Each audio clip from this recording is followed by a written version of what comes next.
The rain had just stopped when she entered the cafe, her silhouette framed in the gold glow of the street lamps, her crutches tapping softly against the wooden floor, each tap echoing a quiet fear she had carried for years.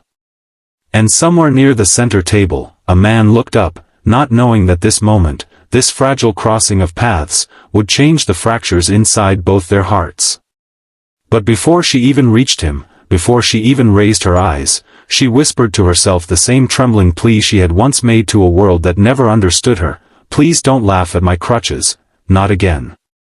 Backhand index pointing right dosto, agar aapko kahani ki shuruat pasand aa rahi ho, to, channel name, ripple of love, ko like, comment, share or subscribe zero or carrion. Apka ek support hamari new stories kuliya bohat himat dita hai. Her name was Arwa Khan, one of the youngest female CEOs in the country, known for her steel spine in business and her silence outside it. She had spent years hiding the vulnerability behind her confident posture, perfect clothing, flawless presentations. But beneath all her success lived a pain she never escaped, an accident when she was 19, one that took away her ability to walk freely and left her with crutches, a lifetime of therapy, and a heart that feared being looked at differently. She had built an empire, but she could never build enough courage to trust someone with her scars. Every date she had attempted ended the same, with awkward glances, forced sympathy, or worse, pity disguised as kindness. Until her best friend signed her up for a blind date, promising her that the man was nothing like the others. She didn't believe it. But she agreed. Just once more. Just this one last attempt. Across the room sat Hamza, a single father in his early 30s, quietly adjusting the collar of his shirt as he waited. He wasn't nervous about dating, he was nervous about disappointing someone. After years of raising his 7-year-old daughter alone, after losing his wife to an illness that spread too quickly for love to catch up with, he had forgotten what romantic courage even felt like. Today, he came only because his daughter insisted. She had told him he deserved to smile again, that he deserved someone who would not treat his struggles as burdens. So he came, not expecting anything, not hoping for more than a peaceful conversation. But when his eyes met Arwa's, he felt something shift, a soft recognition of pain, a silent echo of loneliness that mirrored his own. Arwa's steps were slow but steady, each one deliberate, reminding her that every stranger was a possibility, either of acceptance or of hurt. She had grown tired of guessing which one. When she reached his table, her breath caught. She didn't want him to look at her first. She wanted him to see her, not the metal beneath her arms. She whispered, almost inaudibly, a plea formed from years of humiliation: "Please, don't laugh at my crutches." She expected him to freeze, to stare, to hesitate, to fill the air with pity.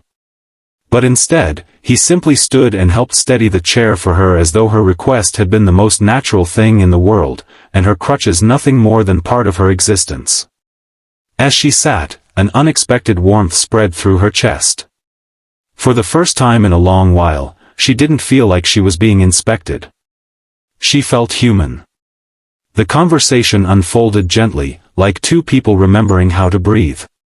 Arwa spoke little about herself at first, hiding behind polite answers and practiced smiles. Hamza, however, spoke openly, about his daughter's drawings, her mischief, her stubbornness, and his attempts at becoming a good father despite constantly doubting himself. Arwa listened, captivated not by the stories alone but by the honesty behind them. He did not try to impress her. He wasn't performing. He wasn't pretending to be stronger than he was. He spoke like someone who had survived quietly, with dignity, carrying battles others never noticed.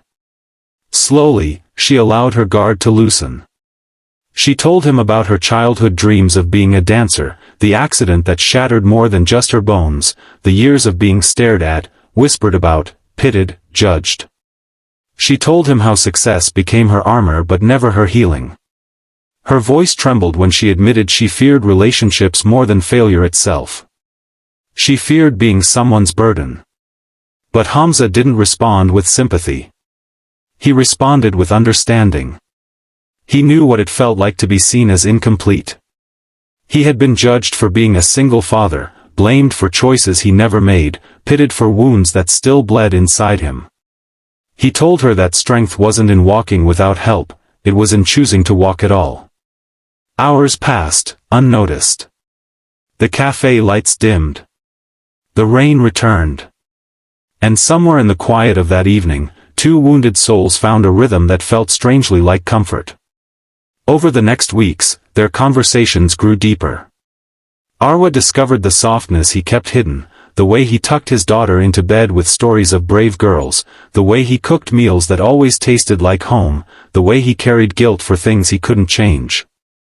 Hamza discovered the fire in her, the way she protected her employees like family, the way she hid her pain behind excellence, the way she still feared mirrors because they reminded her of what she had lost. They weren't perfect. They were surviving. Together, they became something else, healing. But healing never comes without challenges. Arwa's board of directors disapproved of her relationship when news began to circulate. They whispered that a CEO shouldn't be distracted, especially not by someone ordinary.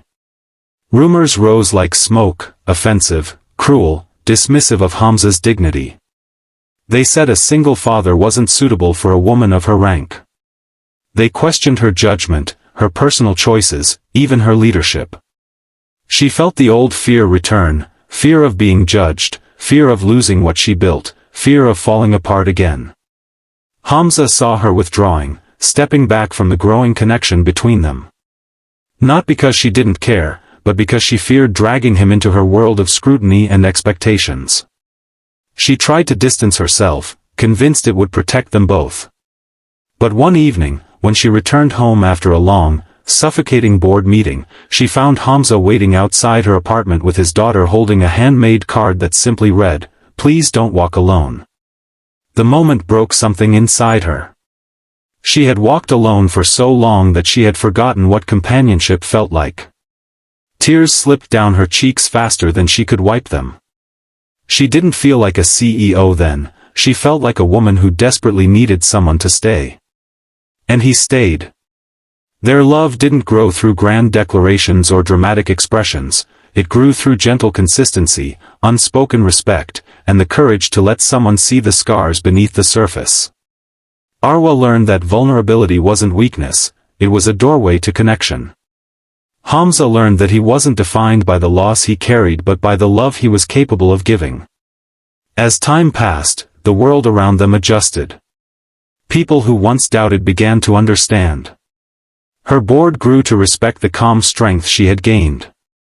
His daughter adored Arwa, calling her "Auntie-star," because she said Arwa shined in ways other people didn't see. Their lives didn't become perfect, but they became shared, and that made all the difference. And on a quiet evening, much like the one they first met, Arwa leaned into Hamza's arms with a peaceful smile she once believed she would never feel. She whispered the same words again, but this time with a soft laugh, not fear, "Please don't laugh at my crutches." And he replied, with warmth that melted every insecurity she had ever held, that he would only ever laugh with her, never at her. Backhand index pointing right agar is kahani neaap ku dil ko chu lia ho, to, channel name, ripple of love, ko like, comment, share or subscribe karna na bully. Apka ek gesture hamar liya bohat hasin hoda hai.